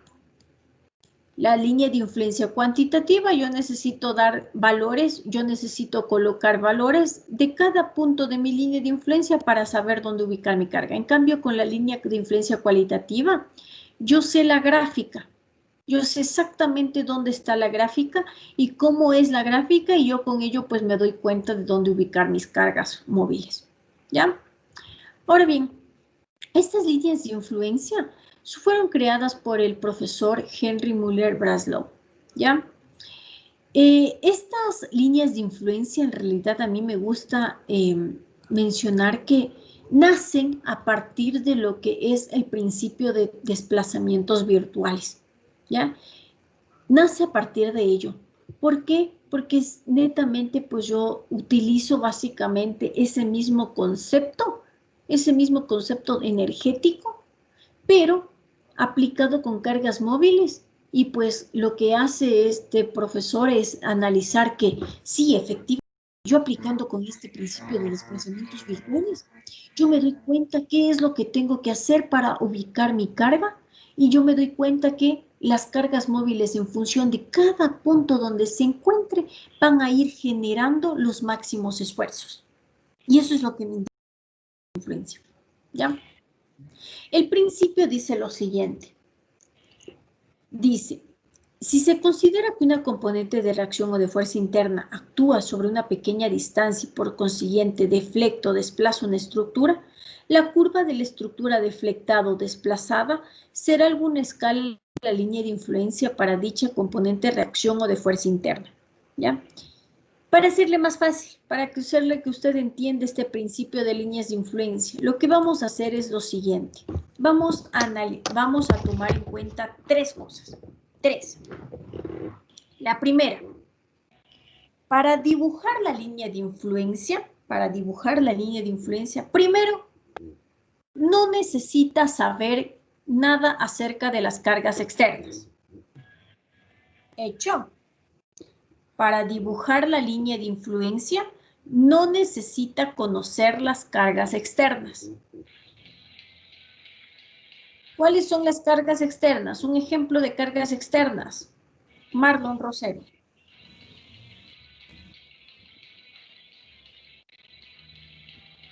¿Qué me dijo, Inge? Perdón. De cargas externas. Un ejemplo de cargas externas. Sería el peso de los camiones. Ya, muy bien. Pero acuérdense que la línea de influencia solo es aplicable para qué tipo de carga.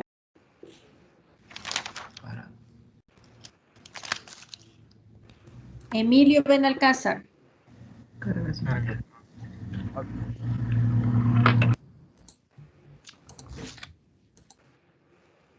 Emilio Benalcázar.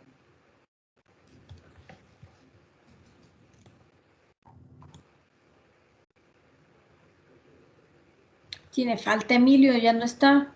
Cindia Veloz. Inge, se corta el internet, no escucha. Ya, bueno, espera. Inge, ahí, no sé si se me escucha. Sí le escucho, Emilio. Espérenme un ratito que ya está respondiendo Cindia. Cuénteme, Cindia. ¿Para qué tipo de cargas? Para móviles, Inge. Excelente. Para las cargas móviles. Excelente, Cindia. Súper bien. Las líneas de influencia solo para cargas móviles. Solo para cargas móviles. Ahora sí, un ejemplo de cargas externas móviles. Fabián Cabezas. El carril de diseño, Inge. Muy bien. Otra carga externa móvil. Andrés Viteri.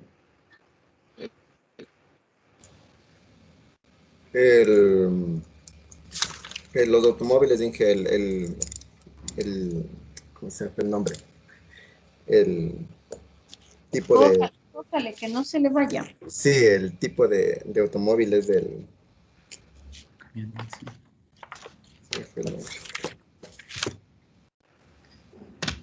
El camión de diseño. Ya dijo Fabián. Otro. Carga de eje tándem, Inge. Carga tándem o eje militar. Ya déjele responder, caramba. Damaris te saca. La carga de diseño de carril, Inge. Excelente, Damaris. Muy bien, excelente. Ya, entonces, esas tres cargas nosotros tenemos como carga móvil, ¿no es cierto? Ya sea el camión de diseño, la carga de carril de diseño o la carga de eje tándem. ¿Hecho? ¿Sí? Entonces, las líneas de influencia nos sirve para calcular los efectos máximos que producen una carga móvil a lo largo de la estructura. Para eso me sirven las líneas de influencia. Ahora bien, ahorita estamos viendo cómo voy a hacer el procedimiento para dibujar la línea de influencia. El primer paso, tomar en cuenta que para dibujar la línea de influencia no considero las cargas externas. Para dibujar la línea de influencia no considero las cargas externas. ¿Estamos de acuerdo? Es decir, yo no tomo en cuenta las cargas externas. No me importan dónde están las cargas externas. No me interesan las cargas externas para dibujar la línea de influencia. ¿Hecho? Segundo, el segundo paso que yo voy a dar para dibujar la línea de influencia. Lo segundo que yo voy a hacer es considerar el tipo de fuerza interna que quiero analizar. Considerar el tipo de fuerza interna que quiero analizar. ¿Cuáles son las diferentes fuerzas internas? Fuerzas internas. ¿Cuáles son las fuerzas internas? Vamos viendo. Kevin Castro. Una fuerza interna.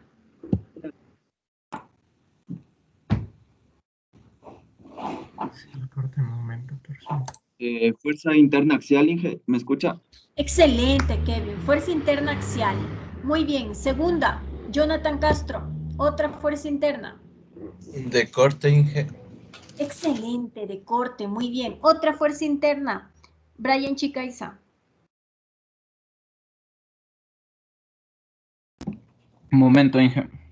Muy bien. Otra fuerza interna. Cristian Chicaiza. Las de torsión.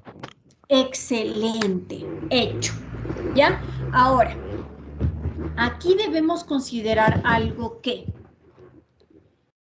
en función de cómo están las fuerzas internas, yo aplico un desplazamiento.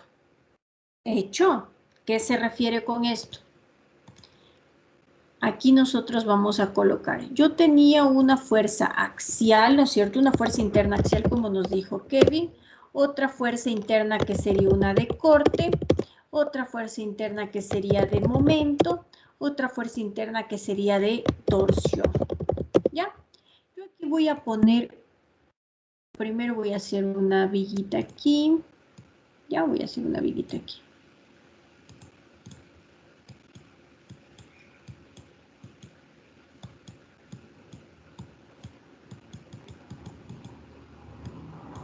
Ya.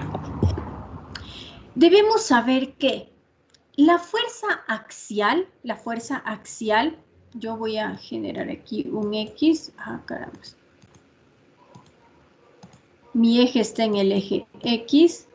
Este es el eje Y. Voy a hacer solamente en el plano. Ya. La fuerza axial es una fuerza aplicada ¿en qué eje?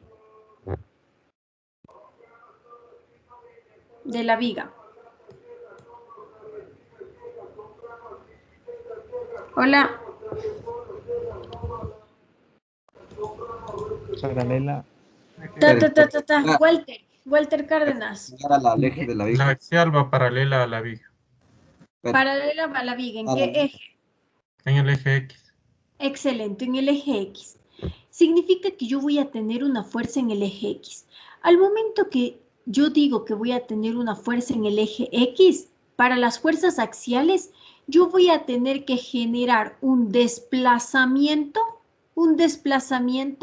en la dirección que se generen estas fuerzas, para que se generen estas fuerzas, es decir, un desplazamiento en X. ¿Hecho?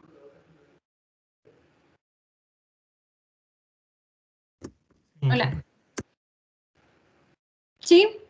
Sí. El cortante, ¿en qué eje tiene que ser para que sea cortante? Y. En el Y. Muy bien, en el Y. Por lo tanto, si yo quiero analizar o obtener la fuerza interna Y, yo tengo que dar un desplazamiento en el eje Y. ¿Estamos de acuerdo?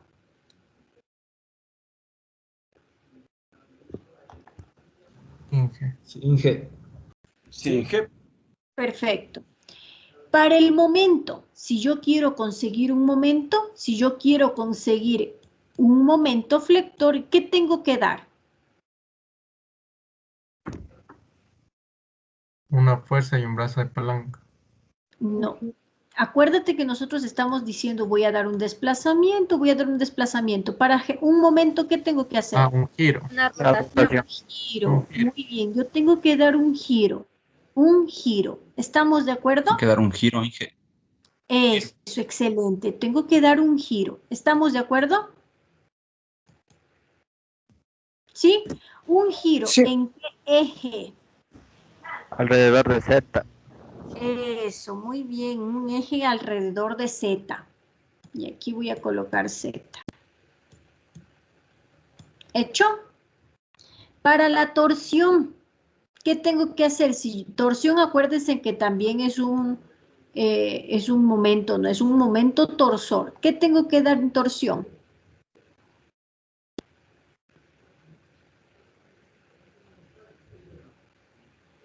Un giro igual. Un giro. ¿En qué eje? Alrededor de X. Alrededor de X. Eso, yo puedo dar un giro alrededor de X o un giro ¿dónde más? En Y. No, un giro en X o un giro XY, ¿ya? Nosotros vamos a manejarnos solamente con el X. Si yo quiero analizar una torsión. ¿Estamos de acuerdo? ¿Por qué? Porque la torsión es un momento torsor que le está torsionando al elemento como tal. ¿Hecho?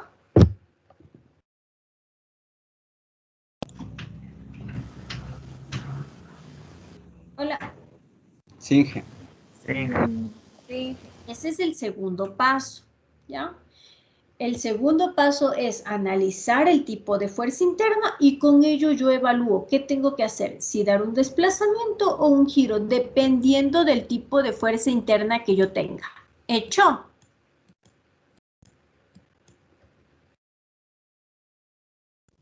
Hola. Tercer paso. El tercer paso es analizar dónde yo quiero obtener la fuerza interna, es decir, dónde yo la quiero. Si la quiero aquí, la quiero acá, la quiero acá, la quiero acá. ¿Dónde? ¿En qué parte de la estructura yo quiero analizar? ¿Hecho? Sí. Y el último paso, y este es importantísimo. Ingeniera, ¿puede repetir el tercer paso, por favor?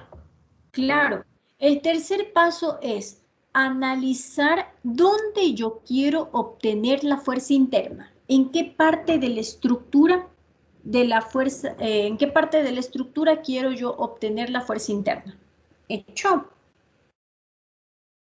Y el segundo, ¿puede repetir, por favor?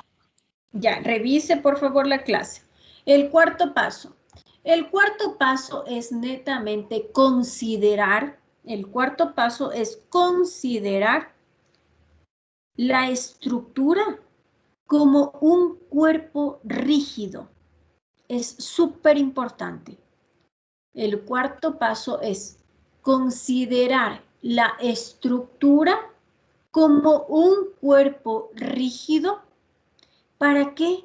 Ah, pues bueno, porque si yo no llego a considerar el cuerpo rígido, no se cumple el equilibrio. ¿Estamos de acuerdo?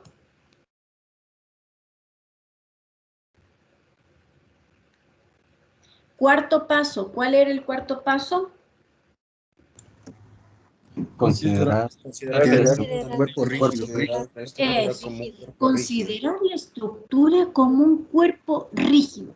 ¿Para qué? Para que se cumpla el equilibrio de la estructura.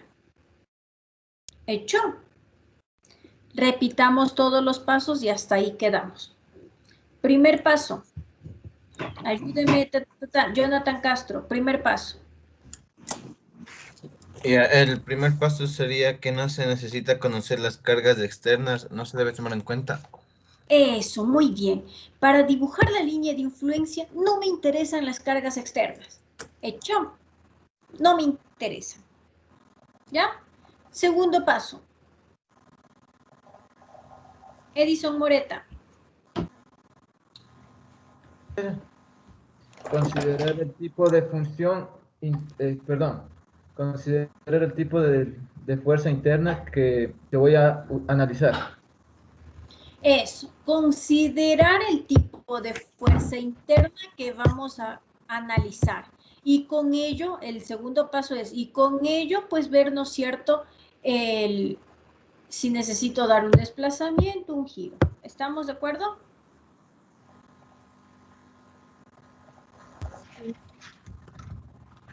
Sí. Tercer paso, Diego Vascones.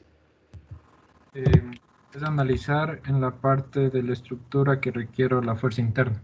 Eso, muy bien. El tercer paso es, yo veo dónde quiero analizar la fuerza interna. ¿En qué parte de la estructura quiero analizar mi fuerza interna? ¿Hecho? ¿Sí? Quinto paso. Cuarto paso. ¿Cuál era el cuarto paso? Vamos viendo. Jenny Manzano. Considerar la estructura como un cuerpo rígido. Eso. ¿Para qué? Para que se cumpla el equilibrio de la estructura. Excelente, Jenny. Súper bien. Entonces, el cuarto paso es considerar mi estructura como un cuerpo rígido. ¿Para qué? Para que se cumpla el equilibrio. ¿Estamos de acuerdo? Sí. Preguntas hasta aquí.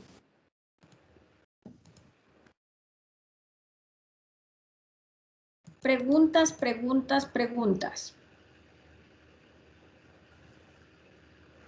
¿Ya? Si no hay preguntas, entonces hasta aquí sería todo. Nos vemos la siguiente clase, el día viernes.